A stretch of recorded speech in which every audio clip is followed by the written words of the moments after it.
you? I'm good. How are you? I'm good, thanks. I'm good. It's great to meet you. How's everything coming along? Not too bad. How are you doing in general, though? First, I want to know that. Oh, I'm doing great, thanks. Always great. Always happy to meet with students. Always happy to talk LSAT and admissions. This is the world I live in, you know? Fair, fair.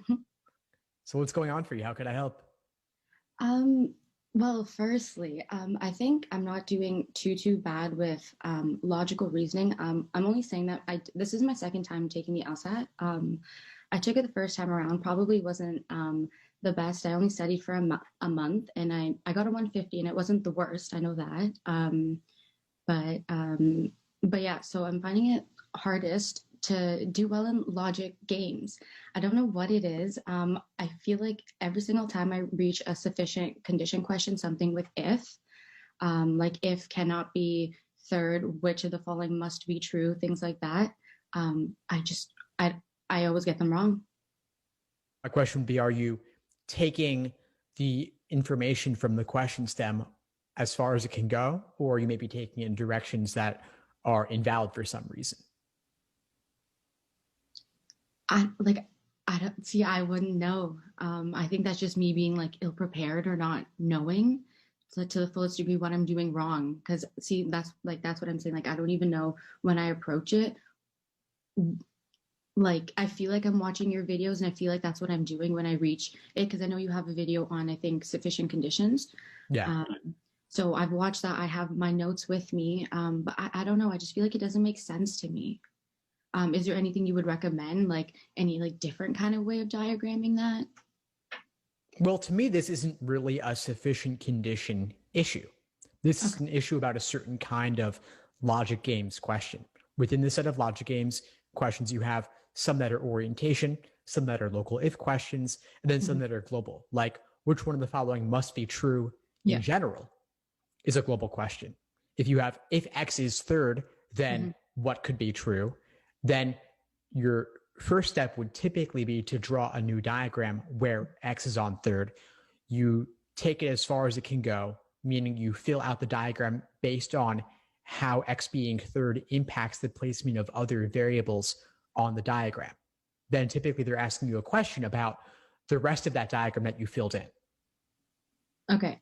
And I should never, in that sense, use work from previous questions, like in the sense of like I don't keep my general diagram, but not the rules or anything, right? Like it's kind of like a clean slate for the next question, or should I keep any of the rules in mind? Well, you should keep all of the rules in mind, I mean, like but from the questions. so if there was a previous if question, Hmm. that particular constraint does not have to hold true going forward. Like Okay. if so from with my example, let's say if X is third, what Hmm. could be true? Let's say that were question number 4 in the game. Okay. If question number 3 in the game said if J is second, what must or could be true? For the question number 4, you don't have to use J on second. J could be on second maybe, but doesn't have to. Okay. But if you That had a previous, go ahead, please. no, that makes sense. I'm here to listen. So, No, I want to learn more too. I mean, my question for you is basically what I was going to say is that if you have a previous scenario where X was already on 3, then that scenario could help you solve this question without having to draw anything new potentially. right, right. Okay. And I had a question. How many diagrams do you feel like you typically draw when you read your initial conditions in the question? Uh, For a main setup, yeah. it varies. It all varies depending on the nature of the game. There are some games where I might do 2 or 3 main diagrams reflecting different major possibilities. Hmm. There are many games where I would do only one. Okay.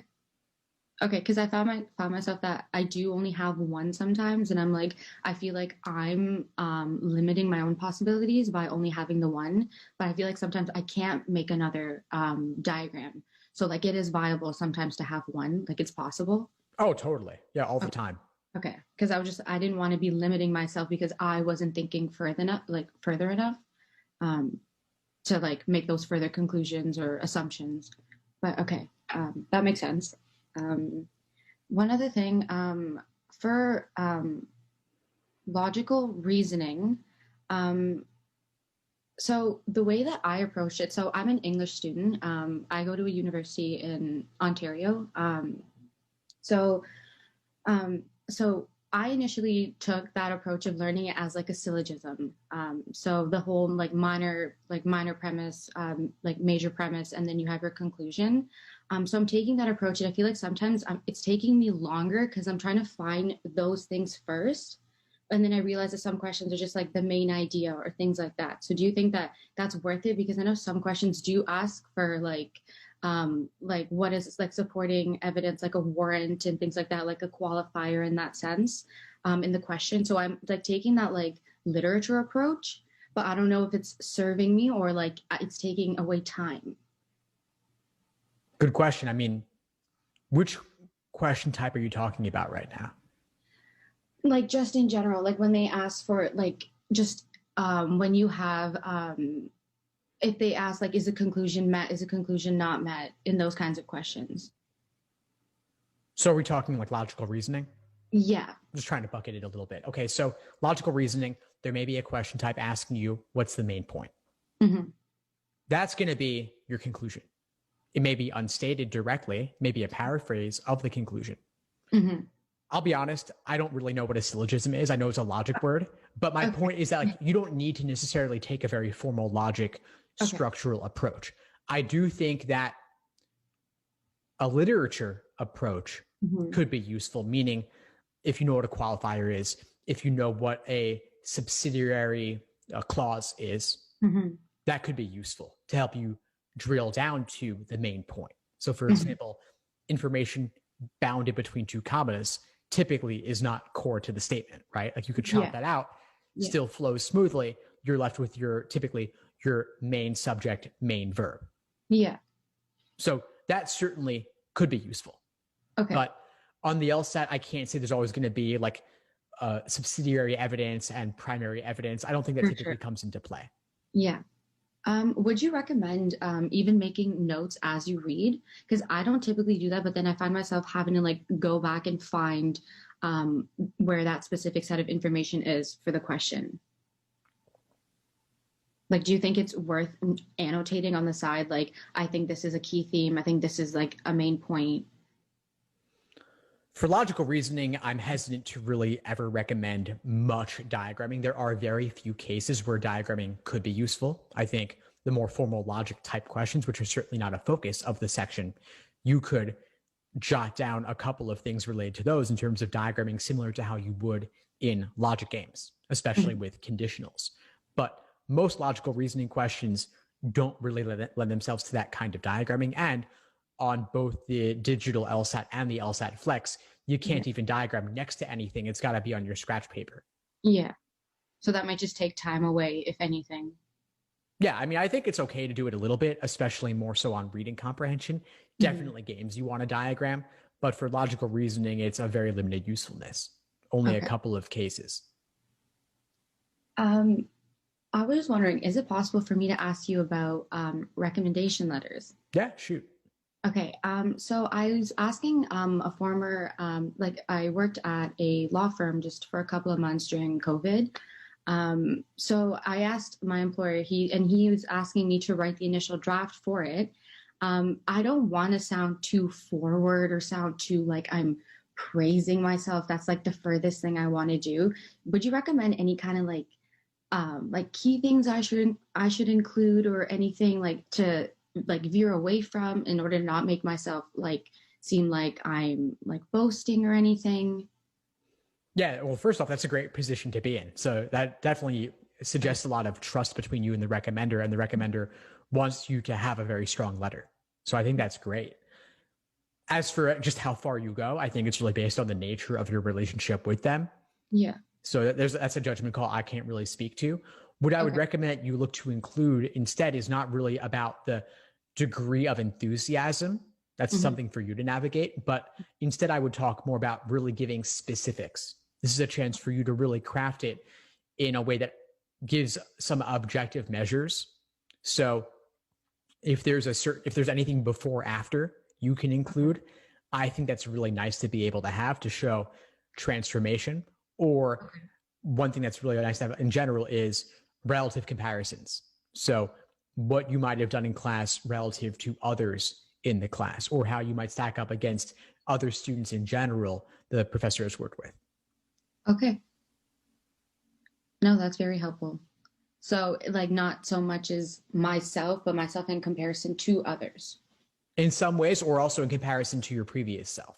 So, like, Okay. for example, if you took on challenges and then grew over the course of your time with this person, that would certainly help. Okay.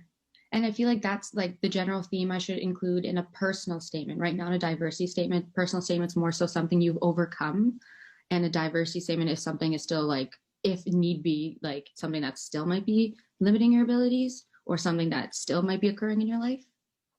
I wouldn't really think about them that way. I think that in general, the arc of either one doesn't really have to differ that much. And there are plenty of diversity statements that could also serve as personal statements. So I can't say that either one has to relate to obstacles in general and doesn't have to relate to whether the obstacles still exist or whether you've surpassed them. Okay. So that's not the way I would really look at it. I would just look at it as diversity statement is really focused on how your background or your experiences can bring a unique perspective. And then personal statement can really be literally anything at all in terms of that structure. I think the biggest recommendation is to not make anything a sob story and to try and have some sort of element where you end on an upbeat note. Yeah, like growth to some degree. Growth can be a fantastic theme. Yeah. Just one quick question. So I'm not really coming from a country where there's much of a culture shock where I need to talk about what I'm going to bring, like my experience, like in that sense of like coming from a different European country or something like that. Do you think it's worth mentioning? Like, I know I'm going to briefly mention, I'm sure they'll see in my transcript that I'm not coming from a US, like college or high school. Cause I initially, like, I want to apply to the US. I want to go to a US law school. So do you think it's worth incorporating at all or mentioning that I'm going to be coming from like Canada? Yeah, I think you could be. I mean, well, it depends. What would you want the theme? Are you talking about diversity statement? Or even a personal statement, just like actually no, a diversity statement. Yeah. Okay. Well, I mean, I think that, do you want to talk about the Canadian perspective? Is that what you would make the theme? That's what I'm saying. Like, is it worth? Because that's what I'm saying. It's not very different in that sense. It's not like there's not going to be much of a culture shock or anything like that. So it's not like it is like slightly like a different perspective. And obviously the schooling, the education system is different, but I don't know if it's worth like going into. Is it important to you? Is it something that you would want to highlight? I mean, that would be something I have to think. I don't think so. I don't think it's too important to what makes me me and why I would be good in that law school. So maybe not, but okay. So that helps then. So that answers my question. Is there but there could be a different perspective you could bring based on some other element of your background. So if there's a hobby or interest or family, people write all sorts of diversity statements. It's not strictly limited to national origin. Yeah. Okay. So I'm probably just going to read some options, go over some others, diversity statements and personal statements and see what I can work with. Yeah, totally. And feel free to send over any drafts that you like. I'm happy to include them in an upcoming application essay workshop in the course. Oh, perfect. Yeah, I definitely will do. I didn't even know that was available, but. Yeah, sure. We've been doing them fairly regularly. We haven't done any this month yet, but okay. I'll probably do one before the end of the year. All right. See, like that's more than enough time. Definitely. Alrighty, so thank you so much, and thank you for taking your time to talk to me. My pleasure, of course. Keep in touch. I'll see you in class. Thanks for tuning into the show. Please subscribe if you haven't done so already to be notified of new episodes as I release them, and feel free to reach out if you need anything at all as you move forward with your prep. I'm happy to help however I can. In the meantime, I'll wish you all the best and take care.